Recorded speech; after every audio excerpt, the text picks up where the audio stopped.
জিরে দিলাম, আদা রসুন কাঁচা লঙ্কা দিয়ে বাটা দিলাম, নুন দিলাম, ফুলকপিটা গ্রেট করে রেখেছি ওটা দিলাম,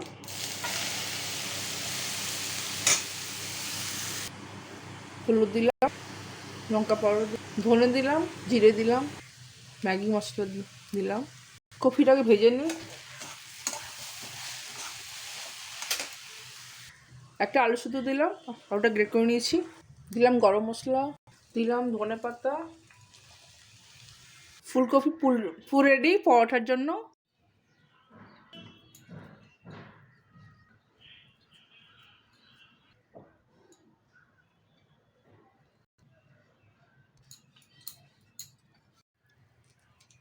আমি আটা ময়দা মিশিয়ে মেখেছি আটাটা। এতে আমি নুন দিয়েছি, তেল দিয়েছি, চিনি দিয়েছি, দই দিয়ে আর জিরে দিয়েছি, মিশে সব একটা আটা ডোটা মেখেছি। এরকম ফুলছে পরোটাটা,